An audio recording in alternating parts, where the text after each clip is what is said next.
From Iraq to Korea, in slums, in schools, in prisons, and in theatres, every day people gather at TEDx events around the world to hear the best ideas bubbling up in their communities. Today, you are part of a global conversation about our shared future. So what is this TEDx? TEDx is an initiative of the TED Conference, a non-profit devoted to ideas worth spreading. We grant free licenses to allow TED-like events to spread globally. This event today is based on the TED Conference format and ideals, but is independently organized by your local community. So please make sure to thank the team of volunteers who worked so hard on today's event. It's their ideas, dedication and time that made it all possible. It's they who booked all the speakers, and the views you'll hear today are of course those of those speakers, not necessarily of TEDs. But we hope their talks spark an exciting conversation among you. This is a day for curiosity and for skepticism, for openness and for critical thinking, for inspiration and for action. The more you enter into it, the more you'll take out. And now, on with the show.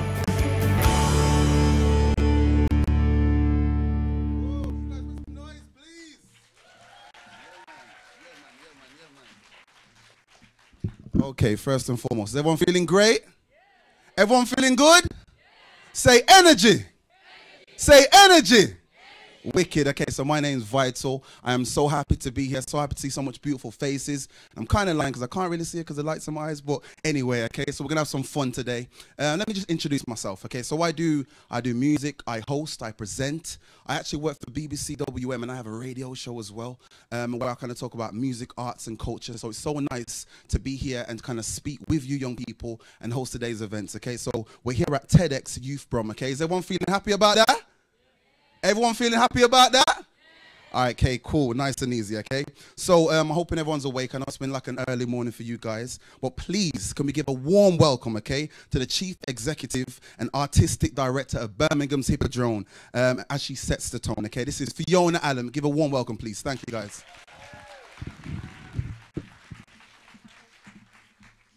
Good morning, everyone, and welcome to Birmingham HIPPODROME. An age of change. Look, there is no doubt that we're living in a time of colossal change, and I feel that the world around us can sometimes feel uncertain and even forbidding. On the one hand, we have leadership that's very difficult to understand and to rally behind.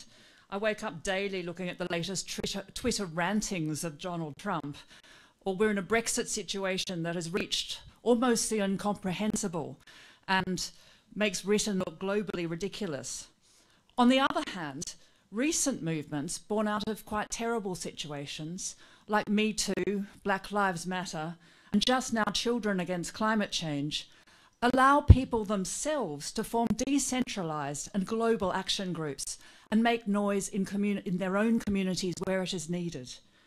Couple this with the rise of younger, new and fearless voices like AOC, there seems massive potential to create lasting change. What seems to be more important now than ever is that young people must have a say in what happens in their lives. And we older people need to be prepared to listen to that and to do what is difficult for many in the establishment, to cede power where it's needed. Many of you, I dare say most of you, have grown up in a purely digital world, whereas I grew up without even a computer at home, let alone a mobile phone, a smartphone, the internet. In Sydney, Australia, when I grew up as a teenager, we had one newspaper and four TV channels. And that was the source of all our intel, all our connectivity to news and ideas coming from the rest of the world. But now technology allows all of us to have conversations, to share ideas and ideologies, including those that we might not agree with or that challenge us, to question what we were hearing, to network, to convene and to use our voices in a way that was just not possible for me growing up. All of you are entering adulthood or in adulthood as authors of your own content and documenters of your own story, with the ability to connect and to learn and to mobilize at lightning speed. And that is really very powerful indeed. If I could give advice back to my younger self, it would be to find and to use my voice much sooner than I did, and to use my voice to catalyze change and to help create the world I wanted to live in. You all have the ability to do that, and you'll be hearing from some incredible speakers today who already are. Please have an absolutely brilliant day. I'm very proud that Birmingham Hippodrome has been able to support the TedxYouth Brum team of volunteers in helping today to happen. I attended last year and came away feeling as though the future was in really great hands. I hope you come away from today feeling equally inspired and energised. Have a great day. Keep the clapping, man. Come on, keep the clapping. I want to feel like a king today. Okay, guys. So again, is everyone feeling good? All right, Fiona, thank you so much for that beautiful warming intro there, okay? So like I said, well, like Fiona said, the theme is an age of change, okay, today at TedxYouth Brum, okay? And what's really amazing is I want you guys to bear that in mind for us. Without further ado, I'm going to introduce you guys to our first speaker, okay? So he is a facilitator, a theatre director, and has a great passion to impact the world. He's here in Brum and doing great things for the city of Birmingham. Round of applause, please, for Jay Crutchley. Thank you so much, guys.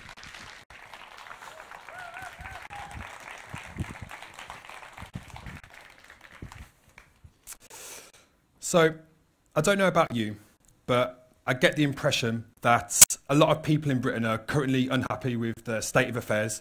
There's constant political scandals, and there's always this daily sprinkle of the Brexit calamity to make it that little bit sweeter. And when we look at recent news stories like the Shamima Begum story, the characterisation of Winston Churchill, they're often polarised in the sense that it's a yes, no, for, against solution to very complex and intricate problems. And Brexit is probably the biggest example of this. It sets out a way that we have to pick a team, we have to pick a side. And what this does is it opens the door for social division and hate. And although I suppose we could argue that as a society we are becoming more progressive, at the same time we could also say that we're becoming more divided.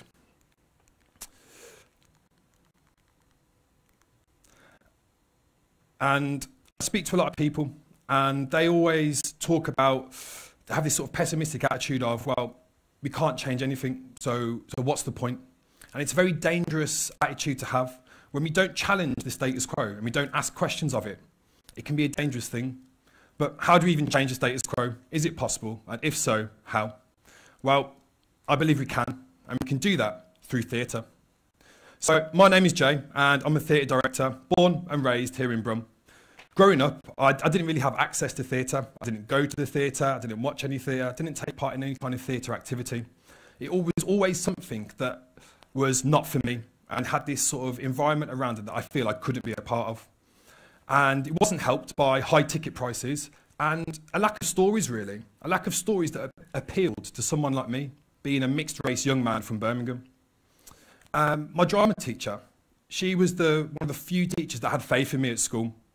And she started to open my mind to it and start planting the seeds that theatre could be for me. And I was going through a lot mentally at school at that point in my life, and theatre became my escape. It became my way of dealing and processing my issues and the things that I was going through. After school, I jumped straight into college, and I picked A-level drama and A-level English. And if I'm honest with you, I absolutely hated it. All I did was, in my opinion, is I looked at grammar and Shakespeare, and it made me feel academically stupid. So I just quit. The following year, I went back and I did a BTEC in Performing Arts, and for me, it allowed me to find that escapism feeling again, and it allowed me to find that sort of connection and love with theatre and drama. After college, I was so done with the education system that I just decided I'm just going to get a job. I'm not going to do anything else, I'm just going to earn money and live my life, and it was all right for a couple of years. But after a while, I started to miss that feeling of wanting to be part of something more and to have that escapism. So at the time, for me, I did something quite radical. which was I applied to go to drama school. I got in and I studied something called community drama. And it was here that I really started to understand the power that theatre can have. I started to learn that you can use theatre beyond the means of just entertainment, that you can use theatre as a tool for change. And by taking part in workshops at drama school, it allowed me to explore my own behaviours, my own toxic behaviours, and my own traumas. And it gave me a process to deal with them and understand why I do the things that I do. And it also gave me a scope of how I can then shape that to then start to shape the world and create the sort of world that I want to live in. Fast forward a few years, and I'm lucky enough to say that I work in theatre. And I probably not in a traditional sense, so I work with a lot of people in different contexts, different situations, and we make theatre together. And there's always one thing that we seem to have in common, and it's this feeling that theatre is not for us. Yet theatre is actually the thing that's brought us together and allowing us to have that relationship. For example, I worked in a school up in Manchester, just near Manchester, in 2013. And was going to work on this theatre project with a group of lads in this school who were all about to be kicked out of the school. And we decided it'd be a good idea to do weekly drama workshops with them over about a 4-month period. And let me tell you, at first, it was chaos. Everyone in that room didn't want to be there. They were literally throwing chairs at each other, trying to fight each other. Like the first few sessions were madness. But eventually, we started to listen to each other and respect each other. And what we started to do is we started to listen, and the lads realised they had spaces to play, to explore, and to understand why they do the things that they do. And they did all this through theatre. We would act out scenarios, and they'd identified people who they thought their negative behaviour was affecting, whether it was family members, teachers, their friends. And we began to explore what that meant to them. And it allowed them to step into other people's shoes, and they developed empathy. And when we start to develop empathy, it can be a really powerful thing. So they worked towards a performance event, and they actually decided, a group decision, they decided they were going to come in during their Easter holidays, much to all the teachers' beliefs. And they actually did that because that's how committed they were to this project. And they performed eventually to just an audience of their family members and their teachers. And what you have to understand is the teachers and their family had only seen them in a specific way. And for them to get on stage, tell their own story about who they are in the world and reflect on that in front of an audience is such a powerful thing. So I'm going to talk about another little example. There's a theatre director called Augusto Boal, and he was quite prominent in the late 50s, early 60s.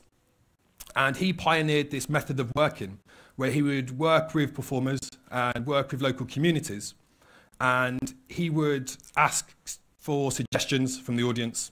So there would normally be a character or a situation happening on stage where a character would be feeling or experiencing some type of oppression. And he would ask the audience for a suggestion for the actor to do for some way to overcome that. And one day, apparently, there was a woman in the audience that was so frustrated because the actor couldn't understand her suggestion that she just came down onto the stage herself and performed it. And this was a breaking point for Boal.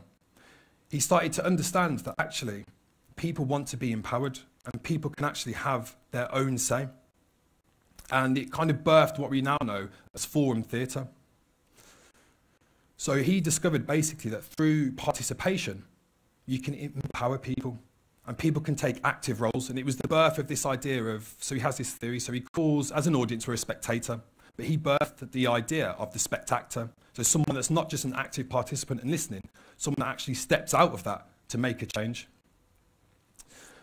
Now, the military government in Brazil at the time feared this level of activism that Boal was doing so much that they literally kidnapped him off the street, tortured him, and kicked him out to Argentina.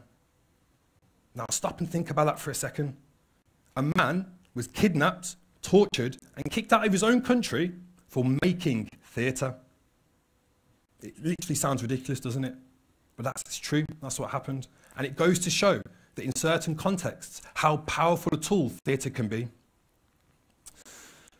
So, I'm not saying that now to solve all the world's problems, what we need to do is just go upstairs in the rehearsal room and make a play.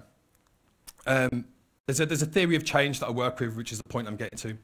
And when you combine it with theatre, it can be a powerful thing. And it goes like this: change yourself, change your community, change the world. Let's take that first step, change yourself. Using theatre, we can understand ourselves, our thoughts, and our behaviours. And then when we do that, we can change them. We can be our own catalyst for positive change. We can take ownership of the things that we can control and we can influence. If there's one thing all of us in this room can control, it's what happens in our minds. I think there are many ways of exploring that step, but I believe taking part in theatre activities can be a really powerful one and an effective one. As a consumerist society, we're influenced by various means to look and focus inwards at ourselves, and we revolve our existence around this idea of the self. The majority of products, from electronics to shoes, books to kitchens, are marketed to us as individuals.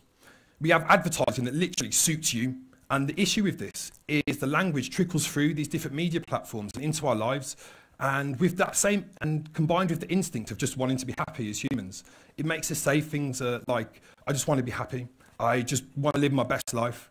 And I'm not saying that that's necessarily a bad thing to focus inwards. We as humans just want to live happy lives, so why shouldn't we? But what happens if we attribute a portion of our focus to understand the connections we have with each other and the world? Because then we can explore that connection, embrace them, and using theatre, we can even dare to change them. Which brings us to the next step: change your community. If enough of us start to change our behaviours, we can then start to change our communities. We can embrace the individual changes we make together, and theatre can provide the space for us to do that. And it doesn't have to be from taking part. It can be from watching a piece of theatre that challenges your beliefs or your thoughts, and through its narrative and story allows us to feel for a character and feel empathy. And empathy opens the door to understanding, which leads to change.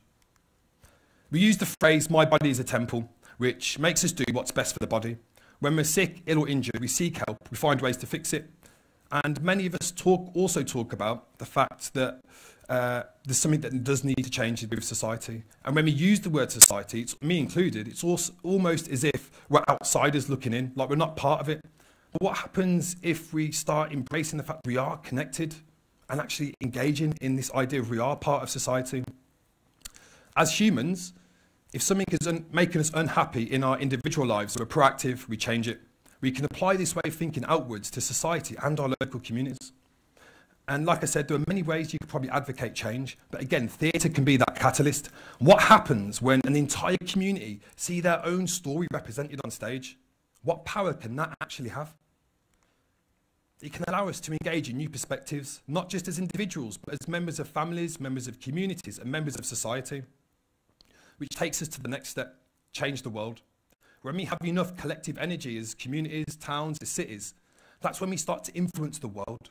When our ideas are unified, we learn we don't just have to be passive onlookers, and we can take that approach that Baral had. We don't have to be spectators, we can be spectators to the world that we live in. We have the power and ability to create sustainable change because now it's ingrained in our thinking. What happens if we apply that previous mantra, "my body is a temple," and replace the word body with society and start treating our society as a temple, and everything we put into it is good for it and is fulfilling and good? If our communities begin to collectively feel empowered, imagine the possibilities. And this is what theatre can do. It can show us those possibilities. A famous revolutionary once said, "Let the world change you, and then you can change the world." So we need to respond to the world around us, understand it, listen to it.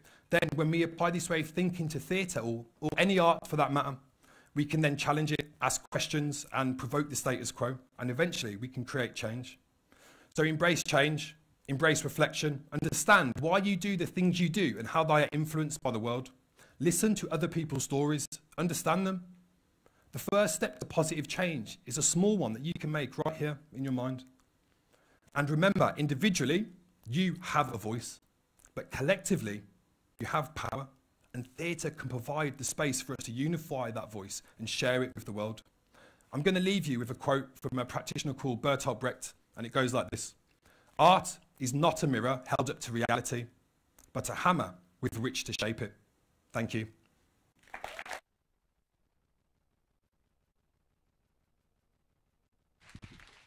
Hello. Yeah, there we are. No worries, bro. No worries. You guys, that was amazing, yeah? You agree?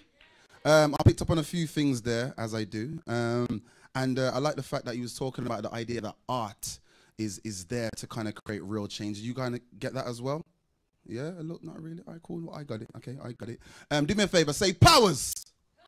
Say powers. Say powers. All right, cool. I'm just going to make sure you guys are awake, okay? We're going to do a few more of those, okay? But anyway, love that, okay?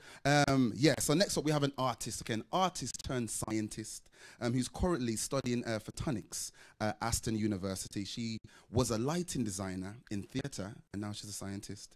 This year, she has started something called West, Women in Engineering, Science and Technology, and she's also heavily involved in STEM. Let's give a round of applause, a huge round of applause, okay, for Gabriella Gardosi, please.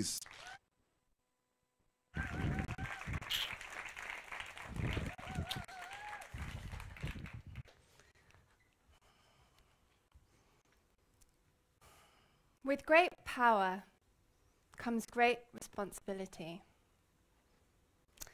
Imagine you need to use the bathroom. So you go to the toilet and you come out and you want to wash your hands, hopefully. And you put your hand under an automatic soap dispenser, but no soap comes out. Not because there's no soap, but because your skin is darker than what was tested when they made the automatic soap dispenser. How could that be? How could the engineers have made a difficult job of making an electrical circuit, putting an infrared sensor in it, and forget to test it on different skin colors? Well, they probably all had the same skin color, and the soap dispenser probably worked for them. Imagine this. Imagine you're pregnant, or your friend or your relative is pregnant, and you want to take them to a restaurant out of town. And you get into the car, and you put your seatbelt on, because that's the safety protocol. You know, if you had a crash, you'd be fairly well protected. But what about the unborn child? Would the unborn child be protected? As a matter of fact, conventional seatbelts don't fit pregnant women. And a minor crash at 35 miles per hour could cause serious damage leading to fetal death. Seatbelts were designed 70 years ago, but only 23 years ago did the first pregnant crash dummies start appearing. How could that be? Well, there probably weren't enough female engineers to point this out. Hi, I'm Gabriella, and I am the only girl in my applied physics class at university. And that's pretty normal. The UK government reported that in 2014, only 13% of all STEM careers are occupied by women. 13%. While studying, I realized something that I want to share with you today, and it's about people in STEM careers. They're actually designing the lives that we live. What do I mean when I say designing the lives that we live?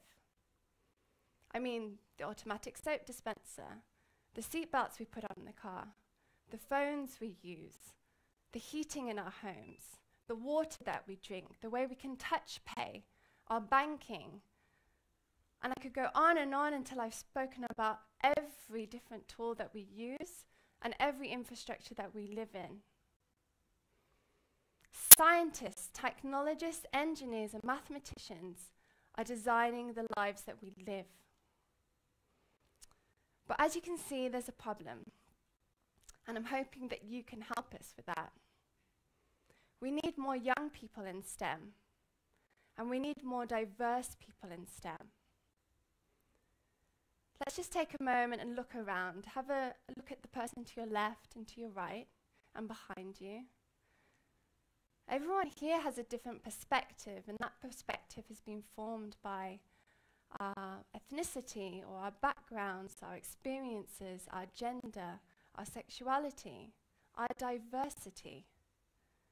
We need makers that engineer for all of us, and we need people with different perspectives engineering our solutions. The soap dispenser, the seat belt, it's not maliciously meant to exclude people with darker skin or pregnant women. It's an oversight, and it needs to change. So maybe you have a passion for STEM, but you feel like you don't belong. Maybe you're the only girl in the class, like me, or the only non-binary person, or the only Muslim, or whatever it is. I am the unlikely scientist. I am a female artist. Girls don't study STEM subjects because they feel like they don't belong. Black women don't go into computer engineering because the classroom isn't welcoming to them. But I'm here to tell you that if you feel like you don't belong, you're even more important. If you're studying a STEM subject and you feel out of place, you are the greatest asset to our society. So this year, I finished my applied physics degree, and I think I went to applied physics because curiosity is really my drive. And I'm about to start a PhD at Aston University in photonics. I'm going to be working on devices for quantum computing and sensors that can measure down to an atomic level. And last November, we started a new society called WEST, that's Women in Engineering, Science and Technology, with the aim to engineer an inclusive culture for all. So last term, we had a discussion event. We invited people, female graduates from different engineering fields, to talk about their experiences and how they got to where they were today. And interestingly, one of them was working in construction engineering. And she was working on buildings such as this one, ensuring that the temperature reached the right standard. And it wasn't until we started discussing this did we realize that that standard was based on the body mass of a middle-aged man. In an ideal world, nobody would be excluded from our regulations and our standards and our infrastructures. And things are beginning to change. Let's take, for example, the Uber app. In India, the Uber app now has an SOS button. That's for passengers that are feeling like they're getting sexually harassed by their drivers. We've also got a new app now which is mapping sexual harassment hotspots all over the world, from Delhi to Sydney. But things can get even better. Let's take our public transport. When public transport systems are being designed, they're being designed according to what the most amount of people are using them for. And the most amount of people are using them for work, to commute. But what about people in caring work? Well, traditionally, they're categorized into different groups, such as dropping the kids off at school or shopping. But if we put those groups together, we'll find that that's actually the second largest group of commuters, and our public transport should reflect that. Finally, I want to share with you one of the experiences that's probably got me into science, and that was when I was still back primarily painting and doing light design. And I went to New York University on a summer camp. And when I got there, it was like stepping into the future. There were flying drones, there were interactive art pieces, there were mathematicians coding. And I went to a speech from the organizers of the camp, and they were saying, "Isn't it great? Yeah, we've got all of these amazing tools. We can have lasers making things. We can have 3D printers printing more 3D printers. But what are we using it for?" And then I realized they were looking for ideas. While I was there, I met someone from Colombia, and he was working with kids, underprivileged kids, who lived in shantytowns with no access to electricity. He was teaching them how to code. And they were just fascinated with the fact that they could code and have these LED lights light up and make all these different displays. And they would take this tech back to their plastic sheeted homes and they would light them up in Technicolor displays, so happy that they had power. And they did have power. They had the power to change their environment. They were bringing light to their darkness. We also have the power to change our environment. We also have the power to bring light to our darkness. Now imagine that you are the designers of the lives that we live. Have you spotted an oversight in our infrastructures and the tools that we use? I am waiting for the day when I hear a female pilot over the intercom system for my next flight. I am waiting for the day when sexual harassment isn't commonplace. And I'm waiting for the day when vulnerable people, such as pregnant women, are put at the forefront of all of our transport systems. How can we use the tools of today to tackle the challenges of now? How can we use the tools of today, or maybe even make new ones, to tackle the challenges that we've ignored, or tackle the new challenges that we're now facing? Let's put our heads together and engineer an inclusive culture for us all. And remember, if you're in STEM and you feel like you don't belong, you are even more valuable. Thank you.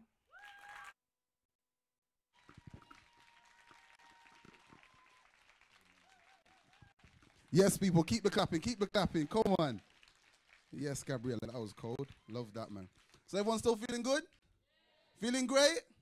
I'm going to make you guys shout out another word, okay? This one's a little bit hard, though, okay?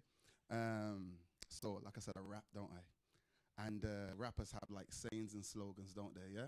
You know what I'm talking about? Okay, I don't sound too happy. So this is my one, okay? Oh, my gosh. Is that easy? Can you like try that? You going to try it? Okay, we'll do it all together, okay? So 1, 2, 3. One more time. Okay, I'll do it with you. Okay, let's be fair. So 1, 2, 3. Oh my gosh. Yeah, cool. Anyway, okay, we'll try again later. At least you guys know what it is now, okay? But thank you so much to Gabriella for that there. Such a great insight, and also amazing to know how much amazing things there are in the world to create real change, and also that we want that, you know, for equality, for real safety, for women, and for everyone else as well. Yes, but you guys are more than welcome to, because I was backstage and a few people started following me, and I'm assuming it's you guys. It's at Vital Zero on all social platforms, okay? And I will be performing later, so you hear some bits from me. But before all of that, okay, we've got an amazing person backstage waiting to speak to you guys. He was the former president of Birmingham City Universities Union, okay? In fact, he was the first Sikh president of that union. He is currently aiming to launch a Sikh Heritage Month in the UK, which is amazing, okay? So please join me in welcoming Jaspreet Singh, please. Thank you so much.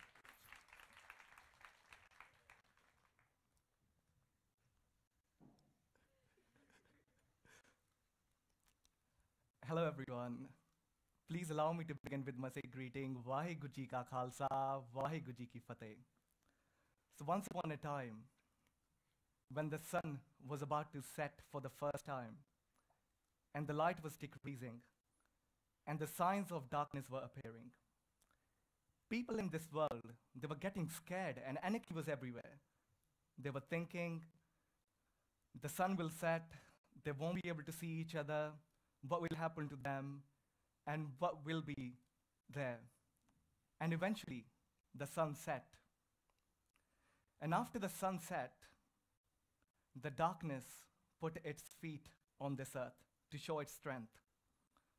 As soon as the darkness put its feet to show its strength to this world, from a faraway hut, a little lamp in a small hut stood up and said, I challenge you, darkness. And said, I know you got so much strength, but I challenge you that I will not be able to let the darkness to be around. myself. So guys, we need to imagine we are living in a world where hatred is the norm. We are living in the world where people are being used against each other in such a way that lives are being getting destroyed. We are living in a world where darkness of ignorance is ruling our minds. So we have to realize that also this is a great opportunity for us youngsters to change it. Because when the world gets unfrozen for something to happen, then we get opportunity to change it. So, but like we are living in a world where a young person like myself, when the person walks on the street, people think, oh my God, bearded, turbaned guy, oh my God, maybe he's a religious fanatic. So I carry kirpan, so some people, when I meet them, they start talking about knife crime in a really weird way. So we have to work hard. So the reason why I'm standing here today is to help you guys to tell you why I love wearing my dastar and my kirpan. So, I don't know. So, what do you guys think? Okay. So, the star which I wear is a crown which was given to us by our Guru Sahib. And I've got beautiful hair underneath them. So, they're uptail hair. And the beauty about them is when I wash them, some people say to me, you look like Punjabi Bob Marley. Then the kirpan which I wear, it resembles wherever we go, we'll work hard to fight the oppressive powers and dilute the power to those who haven't got any. And the story which I told you in the beginning was told by Shaheed Bhai Jaswant Singh Ji Khalada. So he was a human rights activist and was shot dead by Indian government for highlighting the Sikh genocide which took place. So please realize I'm here as a product. I'm here as a product of the hard work, of the sacrifices which my ancestors made, of the hard work which my ancestors did, and thank God is helping me to be here. So I came to this country about 5 years ago. So being an international student, when I was in Punjab, it was really hard. I was in a really hard situation. I still remember that I was planning to do my suicide, but thank God I came here. So it was a good opportunity for myself. But when I came here, I realized when I walked on the street that people were very hostile to people like myself. And so I was near New Street. Someone threw bottles at me. And there was another day, people threw pebbles at me. And I went to UK Parliament wearing kirpan. And I was, just imagine, I was stopped. And they said, sorry, you can't enter. And they stopped me for about 40 minutes, then I entered it. And another day, a lecturer from my university came up to me and said, oh, what are you wearing? I know, this is weapon, blah, blah, blah, blah, blah. You know what I'm gonna do? I'm gonna come with a machine gun tomorrow and I'm gonna start my own religion.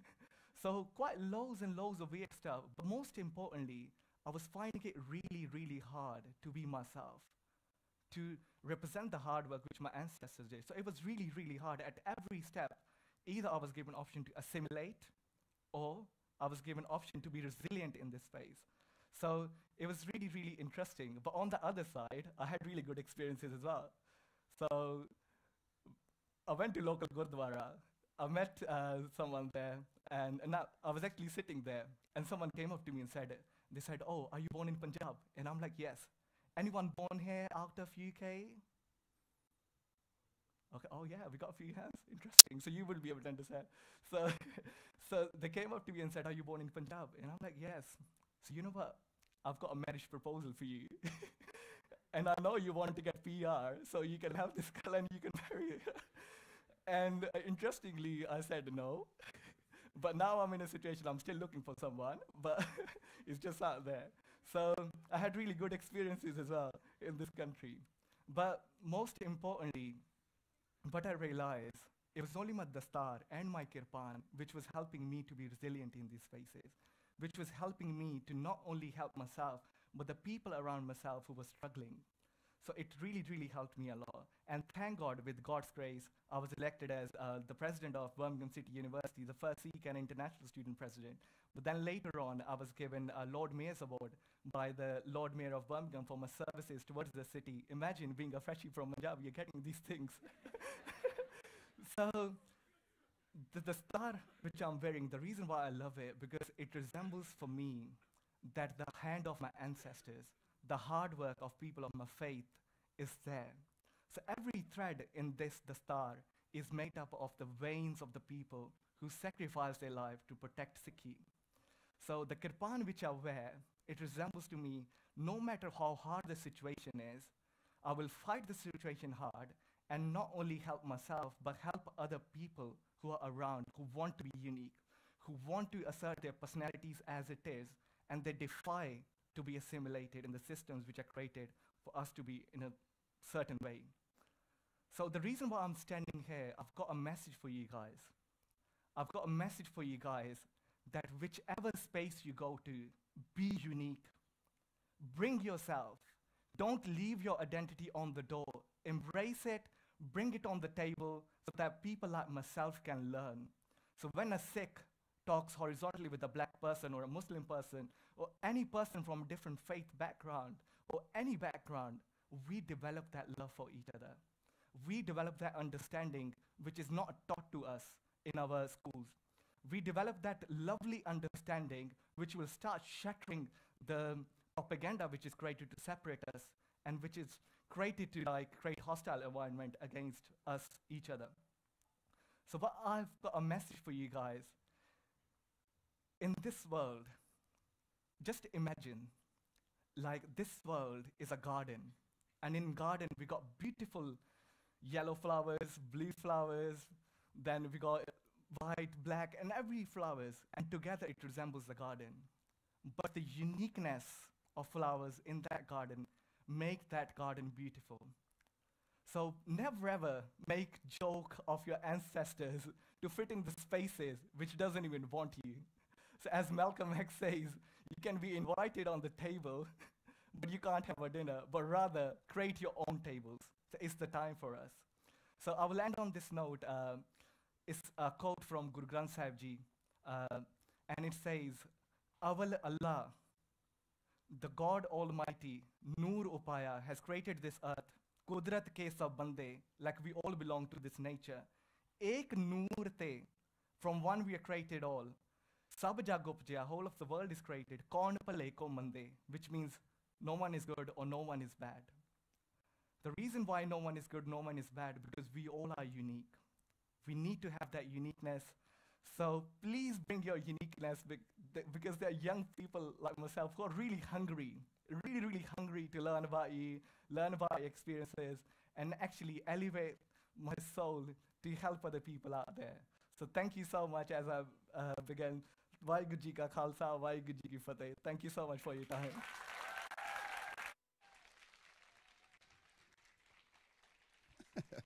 Yo, you're such a legend, I swear. You're such a legend. Thank you, bro. You guys keep clapping for him, man. Come on, man. I like them stories there, man. Yes, man. Okay, so what was so amazing, I think, anyway, about Jaspreet there is that he's really about taking control of who you are and having real pride in being yourself. There's a lot of young people, I believe, including yourselves, even me when I was younger, that could really listen to that idea and kind of take control of that. I feel you only become great once you understand who you are, and what you want, okay? But we've got some amazing things happening now, and I'm hoping that everyone's feeling good. Everyone's feeling nice? Yeah. Still feeling great? Yeah. Can we try Oh My Gosh again? Oh, gosh, you lot are shook, man. We're going to try, listen, this needs to happen, okay? It needs to happen. I know we got some inspiring singers out here, so we can try, okay? I'm going to do it, then you guys are going to do it, yeah? Yeah? All right, cool, you with me. So let me go first, okay? Oh, my gosh. Simple, yeah? Ready? So 1, 2, 3. Back up dancer. Now joking, that sounds all right still. All right, yes. So next we have, we're gonna actually have some music now, okay? To start the musical energies for the day. Neo soul singer, Birmingham born, musician taking vocal inspiration from the likes of Nina Simone, Amy Winehouse, and she's fresh off tour from Helsinki last year. Ruth Kokomu. Ready? Woo. Hi guys, I'm Ruth Kokomo and I'm gonna sing you guys a couple songs. Hope you enjoy. This first song is a song I wrote about getting out of hard times, to put it simply. It's called The Calm.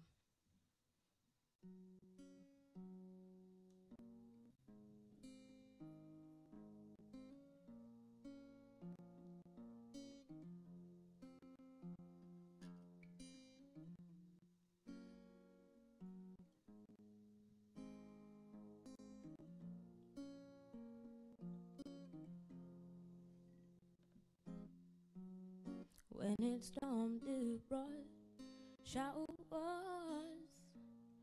of pain. But I know my Lord won't let me fall so low again.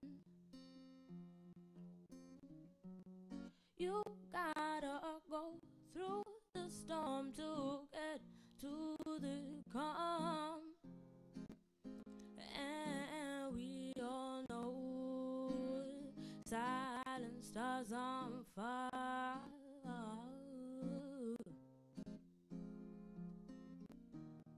Don't lose your way in the pain or you'll get lost again.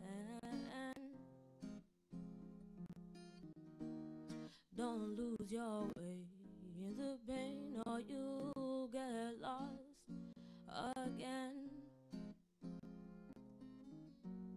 Keep it up, keep on pushing forward,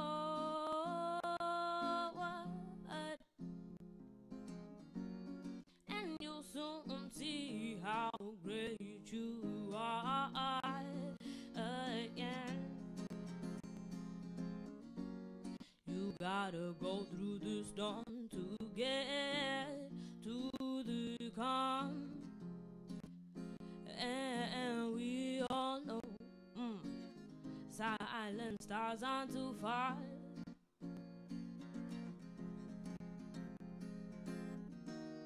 Don't lose your way in the pain or you'll get lost again. Don't get lost, don't get lost, don't get lost, don't get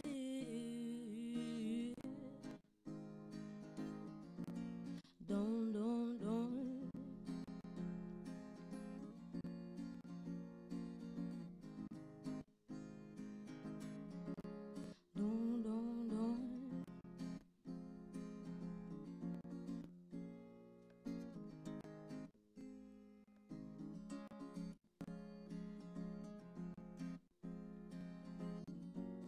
You gotta go through the storm to get into the calm.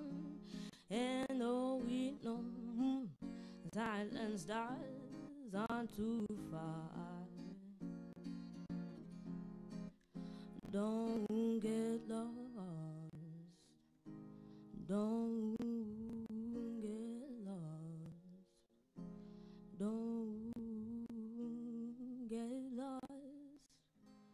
Don't.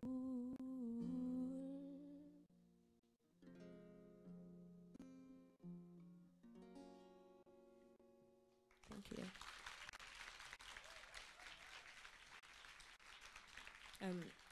This next song is a bit happier song. This is called Conquer. It's about a cute boy.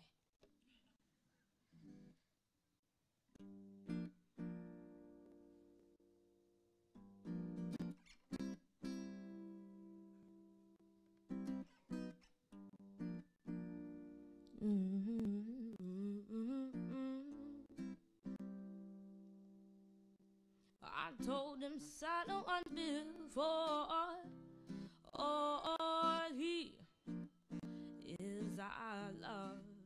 He made my heart believe we loved lifetimes before.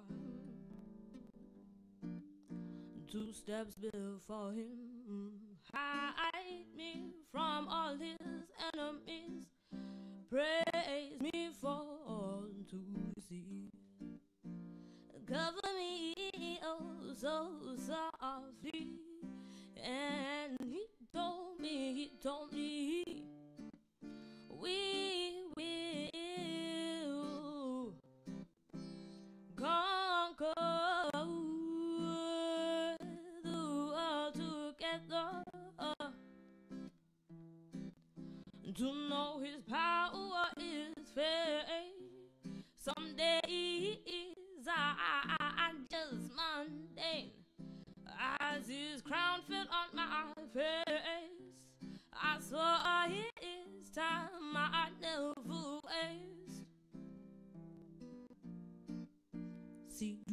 the music.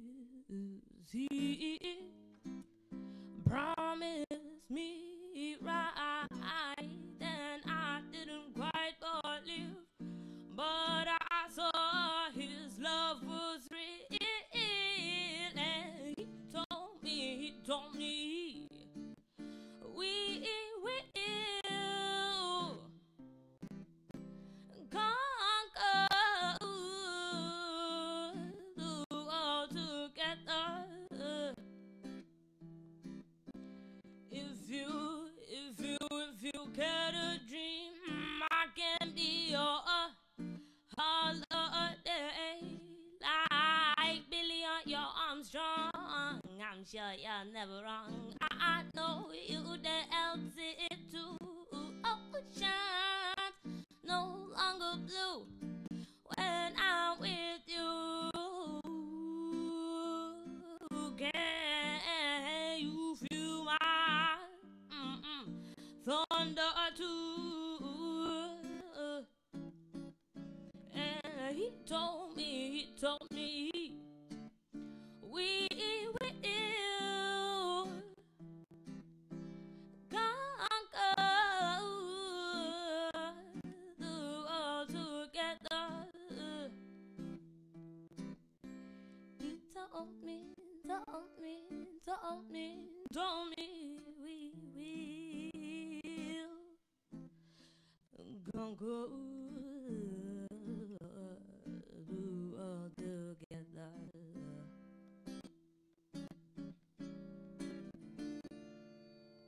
Thank you.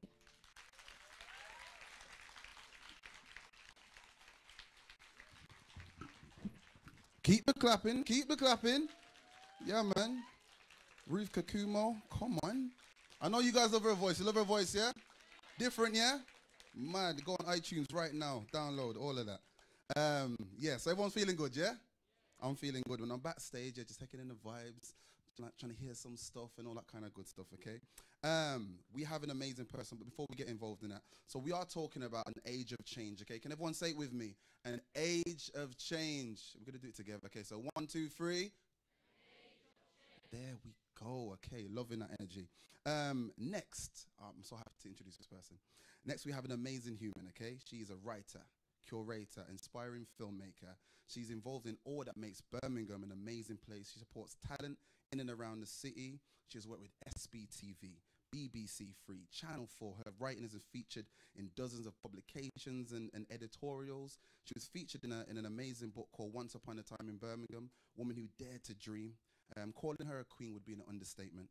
With great pleasure, let me introduce you guys, and you guys make some noise, please, for the Empress Alia Hansina, please.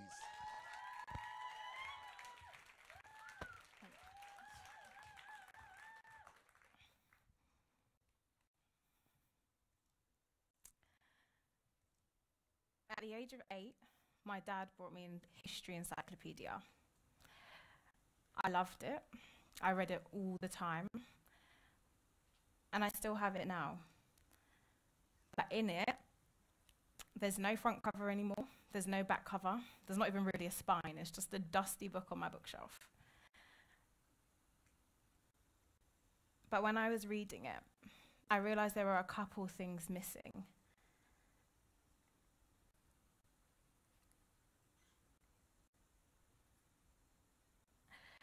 So this was me reading it, realizing there were a couple things missing. And then I'd go to my history classes and realize that there were a couple more things missing. And I started to think, surely history can't just be castles and white men in tights. Like, there has to be more to history than that. It can't just be that. Like, my ancestors must have come from somewhere. Why aren't they in my encyclopedia? And so one of the stories that was missed was of a Brummie boy called Samuel Galton. We'll get to Francis a little bit later. But Samuel Galton was a gun maker. He made guns in Birmingham's gun quarter, and he sold them all across the world. He sold them in exchange for black women's bodies on the west coast of Africa. He sold broken and faulty guns for black women who would be sold into slavery in the Caribbean and the Americas. And it started to get me thinking that through colonization, through the white men in tights that were in my book, traveling all across the world thinking they knew what was best, the price of a black woman's body was equivalent to a faulty gun, to a broken gun. That was the value of a black woman's life. And so we skip forward a little bit to the 19th century, to a guy called Dr. James Marion Sims.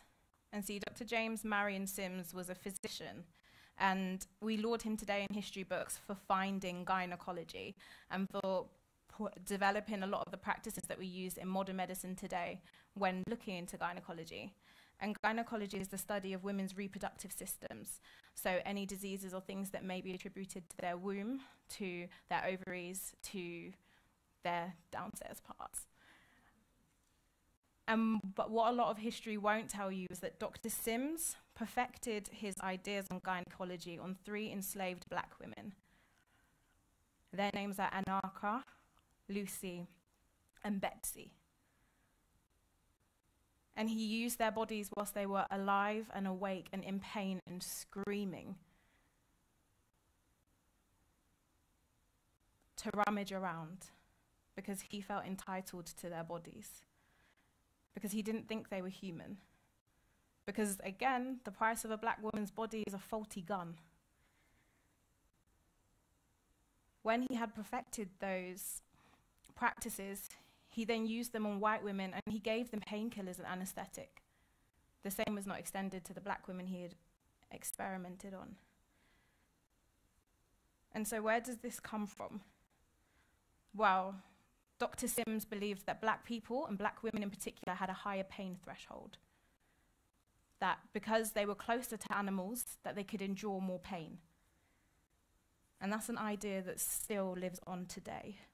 This is a picture of them, of Anarcha, Lucy, and Betsy, and Sims just staring at them like, wagwan. But this lives on today. The Emory study in the US found that black patients are 66% more likely to receive no pain treatment compared to their white counterparts, even when they describe similar levels of pain. So those ideas are still in our medical practices today because of one man's belief. And the idea that pain isn't valued the same when it comes from a black person or a brown person or a person who is deemed as being undesirable and lesser. And we see history's ideas sprouting into today. But who is producing these ideas? Stats in the UK also show that black women are more likely to live in silence with chronic pain than go to the doctors out of fear of not being believed, or experiences of not being believed, or being told to their face that they have a higher pain threshold, or being told to their face that it's not that bad. I am one of those women. And so it kind of got me asking, how do the things we believe and practice today live on? How do they come from the histories and the lies that we've been told to believe and that we've been told are truths? And why do they live on? And where are they from? Do you remember our friend Samuel Galton, the one with the dodgy guns? He wasn't really good at his job. He had a grandson, also from Birmingham, a little Brummy lad, called Francis Galton. And Francis founded an idea called eugenics.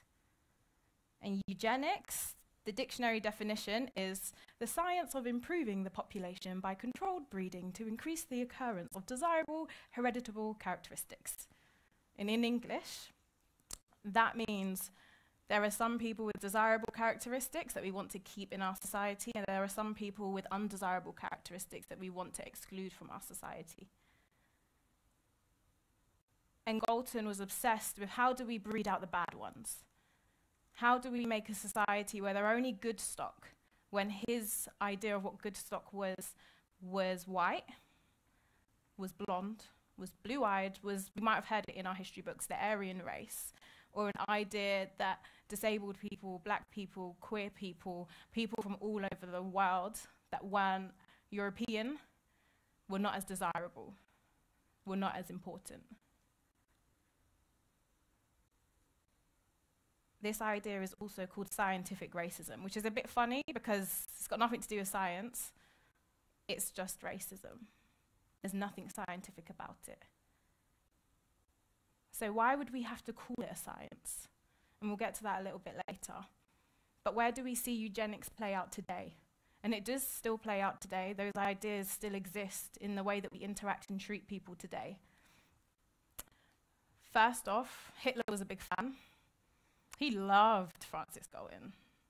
His ideas of sterilizing mass disabled people, of exterminating millions of Jewish people, of destroying the lives and sterilizing black and brown people in Nazi Germany came from a little book that Francis Galton, our Brummie boy, developed. And that's not where it stops. The massacres in the Congo by the Belgian government and King Leopold are also true of this same theory of dehumanizing. We also see it in the gynecology story I spoke about a little bit earlier, with black women being tested on. And closer to home, we see it in the beauty standards we hold dear. So the idea that white is right or white is default. The idea that you're prettier if you're closer to whiteness. The idea that we can dehumanize. So if you're closer to whiteness, your pain is valued more. We also see it in our schools and in our institutions. And the fact that black boys can't go to school with afros in some schools in Birmingham. They can't have fades. They can't have their hair dreaded or plaited or growing how it grows from their scalp because it's seen as being undesirable. I could name those schools, but I won't. And where does that come from? This idea that this is normal or this is professional and this isn't. It all links back to our friend Francis Galton. And a little bit closer to home, we see an actual eugenics conference happening at UCL, the University in London, last year, where they spoke about how do we solve the Mexican problem? How do we actually make sure that refugees die at sea? How do we stop black and brown people being drains on our resources? And how do we stop Jewish people taking over? All of these very dangerous ideas that are not based on truth. And it's still taught today in our schools, in our opinions, in our attitudes. So an idea from Birms, where we currently are, can permeate all across the world today. And you're like, Alia, why are you telling me this? Wagwan. I'm going to ask you to wait a bit. We'll get there. I want you to ask yourself, where did the ideas our current society is built on come from? How are Galton's ideas so ingrained in today's society? My guess is colonialism, is colonization, is the project of the white men in tights that were in my history encyclopedia on the ships, navigating everywhere, knowing best, or thinking that they knew best in context they didn't quite understand. They transplanted Eurocentric or European ideals on places everywhere and said that this is the right way to be. But how can it be right if you don't understand the context of that place? Why would I wear suits if it's hot outside? Why am I in a three-piece suit? I'm in the Caribbean. I should be wearing a flannel t-shirt. And so I also end up asking myself the question, what do we have to do to a people to justify colonizing them? You have to destroy their knowledge, their ways of producing knowledge. You have to destroy the way that they love, the way that they be, the way that they produce culture, traditions, what they value. You have to destroy all of it. And you have to dehumanize an other. So then you can justify doing this, and you can justify doing that. You can justify selling black women for guns. And that's what was missing from my history encyclopedia. And so the first time I heard the word decoloniality, the first thing I thought was, rah, it's a big word. I don't know what it means, but I can feel it all over my body. I can feel that it's true. I can feel that it's right. And what I've come to know since finding out about decoloniality is that it is valuing multiple ideas, multiple perspectives, multiple people, and humanizing everyone, instead of having absolute truths or sciences that are based on people's opinions of other people. It's also about questioning. How do we question where we currently are today? How do we ask what's missing? How do we put those things that we're thinking into action? And how do we start reimagining? Because for so long, we haven't been able to reimagine. We haven't been able, our imagination has been limited because people have told us that this is right and this is wrong. Well, if everything isn't that binary, just think about what more we could have. If one little boy from Birmingham came up with an idea of eugenics that still permeates society today, why do we think that our ideas can't live on for the next 500 years? Or that they won't be able to change the world and permeate in a good way, in a way that we can value people, in a way that their experiences are important and not dehumanized, in a way that we don't still see black women as collateral damage? Whose permission are we waiting for? And so if we want to develop real systematic change, like really deep change, like actually do the stuff we're talking about, create that change, we need to start interrogating whose lives matter, who's our throwaway, and who does it serve for these lives to be throwaway or these lives to be valued. We need to think about the inequalities we see and point them out all the time. We need to question why and where did they come from. And we need to start reimagining, because that's a beautiful place. That our imagination, anything can happen. And we need to action that. As a side note, we also need to Google decoloniality, colonization, and eugenics, and see what comes up. And so I'd like to throw it to my G, James Baldwin, who said this: "Not everything that is faced can be changed, but nothing can be changed until it is faced." And I believe that with every ounce of my being. That yeah, it's going to be a bit uncomfy. We're not going to like what we hear in the history books or what we're writing in our history books. But it needs to be done nonetheless, because nothing ever changed from people ignoring ideas. And that at the end of the day, it will be uncomfy for a little bit, but there's a home for all of us in decolonizing. Thank you. Bun Babylon and bun the Commonwealth Games. Yeah. You guys, I told you she was amazing. I definitely told you she was amazing. Keep clapping for her, man. Come on, man. Yeah, man. Cool. So I do believe we are on live stream, okay? So I didn't know this. I would have wore a tie or something. I don't know. Anyway, I want to shout out the people on the live stream. I do believe it's the Googlers. We've got the Why Not Cafe from in Bearwood. We've got Southern City College. We've got Joseph Chamberlain College, and we also got BMET, okay? Can everyone say, what's good, people, to the live streamers? Yeah, man, I hope you guys heard that, okay? And don't forget the hashtag as well, an age of change, okay? Nice and simple, nice and easy. If you guys have Twitter, Instagram, or Facebook, please follow TedxYouth Brum, okay? Any live updates, what's going on, what might happen in the future. And if you're on Snapchat still, I don't know who's on Snapchat still, but anyway, TedxYouth Brum 19, okay? Lots of love for Birmingham Hippodrome for having us and hosting the whole evening today. But we've got a short break for you, okay? 30 minutes break, so don't go too far. Use the toilet, have a snack, go get some oxygen. I say that instead of having a cigarette because I don't like saying that. So go get some oxygen. And then we'll have a little surprise for you guys in a bit, okay? So lots of love. Make sure you talk, connect, and network, and try share as well, okay? See you guys in a hot one. Lots of love, people.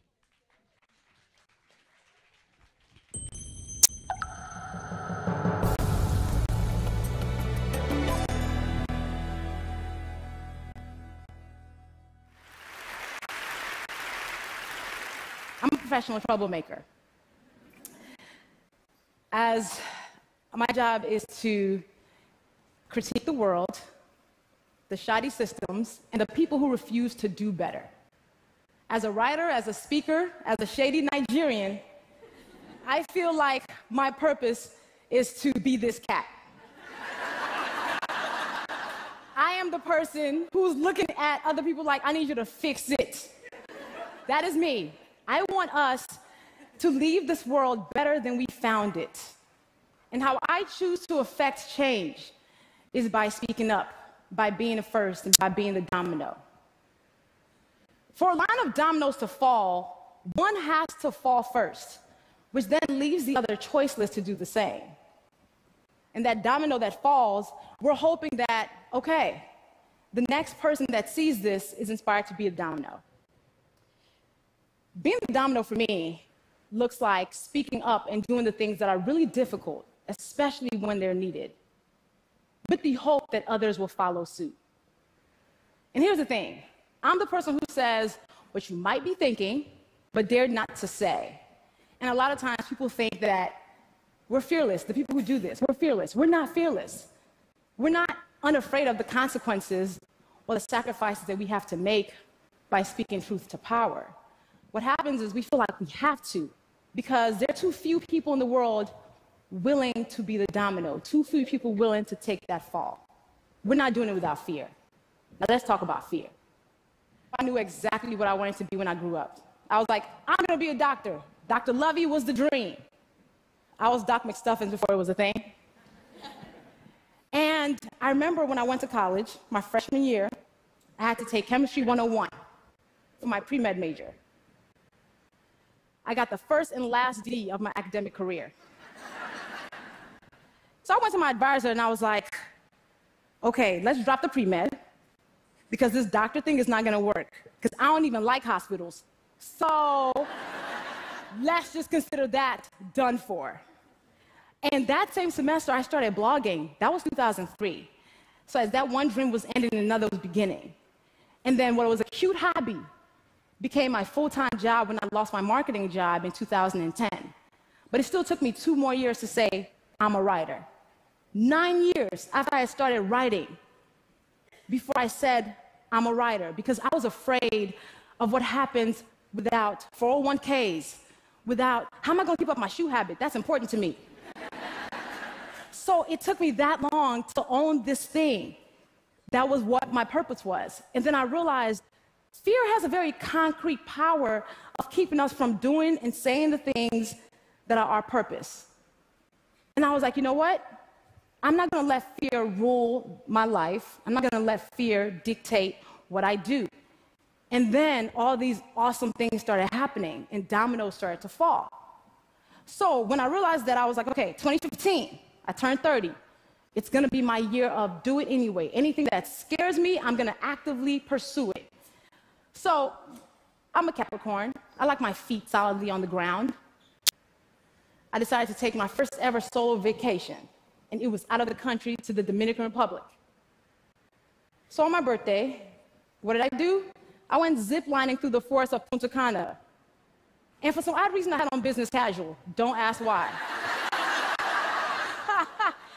And I had an incredible time. Also, I don't like being submerged in water. I like to be, again, on solid ground. So I went to Mexico and swam with dolphins underwater.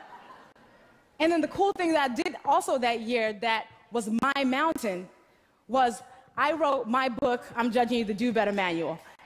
And I had to own that whole writing thing now, right? Yes. But the very anti-me thing that I did that year that scared the crap out of me, I went skydiving. We're about to fall out the plane. I was like, I've done some stupid things in life. This is one of them. And then we come falling down to earth, and I literally lose my breath as I see earth. And I was like, I just fell out of a perfectly good plane on purpose. What is wrong with me? But then I looked down at the beauty, and I was like, this is the best thing I could have done. This is an amazing decision. And I think about the times when I have to speak truth. It feels like I am falling out that plane. It feels like that moment when I'm at the edge of the plane, and I'm like, you shouldn't do this. But then I do it anyway because I realize I have to. Sitting at the edge of that plane and kind of staying on that plane is comfort to me. And I feel like every day that I'm speaking truth against institutions and people who are bigger than me and just forces that are more powerful than me, I feel like I'm falling out of that plane.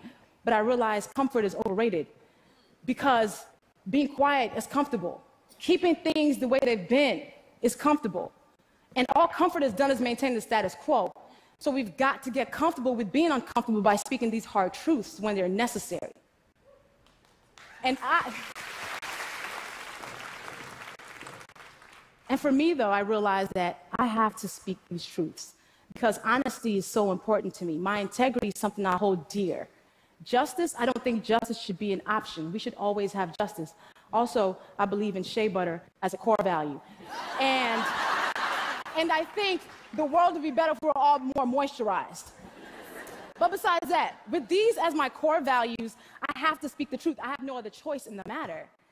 But then people like me, the professional troublemakers, should not be these dominoes who are always falling out the planes or being the first one to take this hit.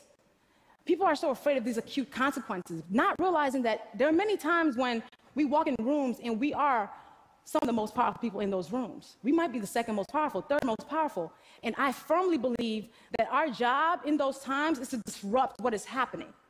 And then if we're not the most powerful, if two more of us band together, it makes us powerful. It's like co-signing the woman in the meeting, you know, the woman who can't seem to get her word out, or just making sure that other person who can't make a point is being heard. Our job is to make sure they have room for that. Everyone's well-being is community business. If we made that a point, we'd understand that for the times when we need help, we wouldn't have to look around so hard if we made sure we were somebody else's help. And there are times when I feel like I have taken very public tumbles and falls. Like a time when I was asked to speak at a conference, and they wanted me to pay my way there. And then I did some research and found out the white men who spoke there got compensated and got their travel paid for. The white women who spoke there got their travel paid for. The black women who spoke there were expected to actually pay to speak there. And I was like, what do I do? And I knew that if I spoke up about this publicly, I could face financial loss. But then I also understood that my silence serves no one. So I fearfully spoke up about it publicly, and other women started coming out to talk about, I too have faced this type of pay inequality. And it started a conversation about discriminatory pay practices that this conference was participating in. I felt like I was the domino the time I read a disturbing memoir by a public figure and wrote a piece about it. And I knew this person was more powerful than me and could impact my career. But I was like, I gotta do this. I gotta sit at the edge of this plane, maybe for 2 hours. And I did. And I pressed publish and I ran away. And I came back to a viral post and people being like, oh my God, I'm so glad somebody finally said this. And it started a conversation about mental health and self-care. And I was like, okay, all right, this thing that I'm doing, I guess, all right, it's doing something. And then so many people have been the domino when they talk about how they've been assaulted by powerful men. And it's made millions of women join in and say, me too. So shout out to Tarana Burke for igniting that movement.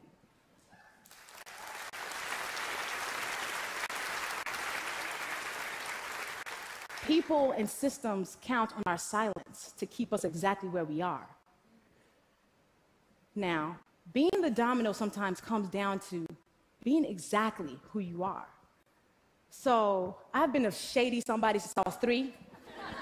This is me on my 3rd birthday. But I've been this girl all my life. And I feel like even that's been the domino because